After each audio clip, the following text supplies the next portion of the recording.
So I want to tell you about a man named Azim.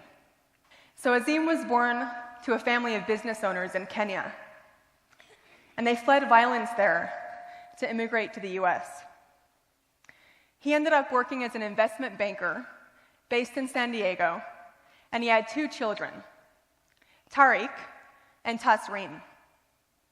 One morning, Azim was drinking tea in his kitchen when the phone rang, and it was a police officer calling to tell him that his 20-year-old son, Tariq, had been shot and killed. Azim didn't believe it. It was impossible. Tariq was a dedicated college student who dreamed of becoming a National Geographic photographer. He and his fiancée, Jennifer, planned to move to New York City when they graduated.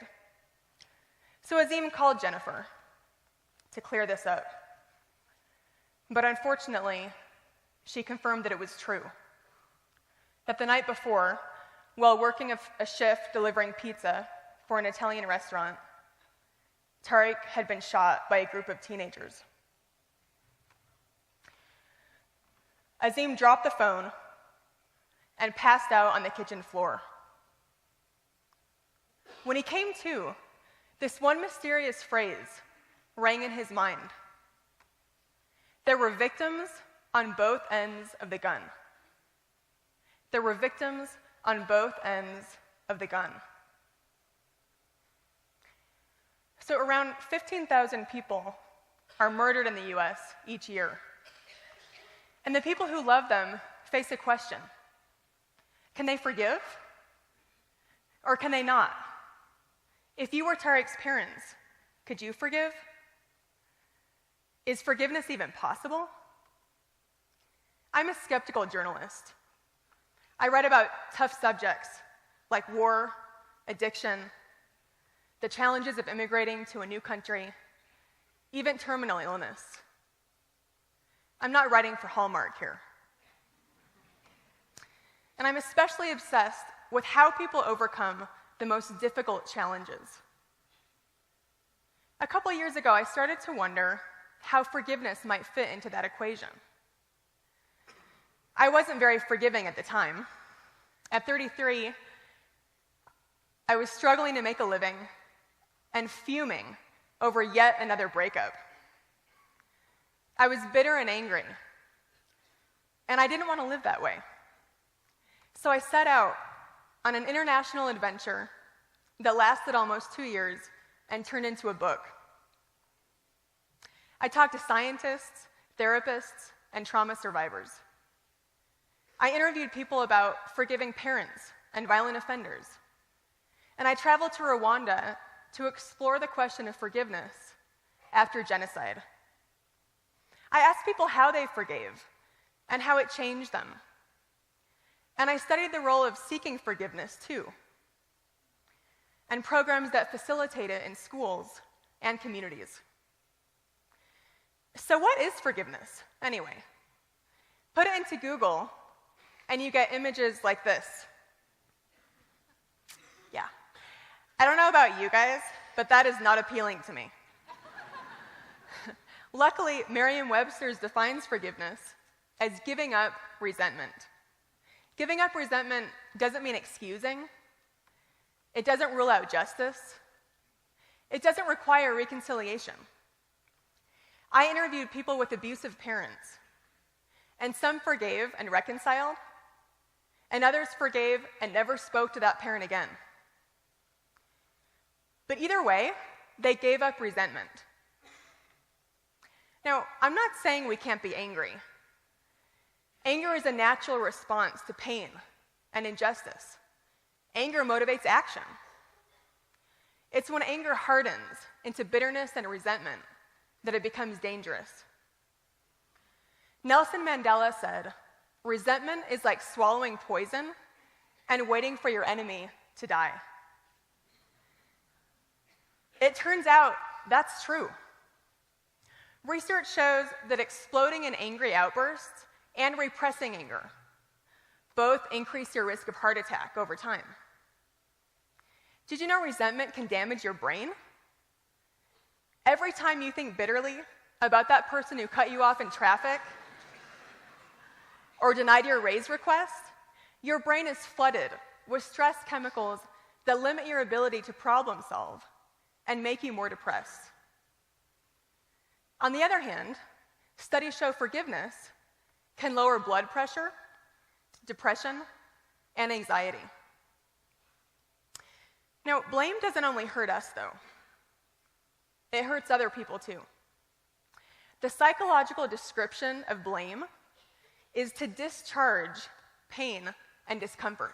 To discharge pain and discomfort. Blame creates bullying, self-loathing, and war. Blame is violent, and forgiveness can stop the violence. You don't have to look far to see what happens when there is no forgiveness. There's estranged relatives who can barely remember why they stopped speaking. There's the war in Israel and Palestine.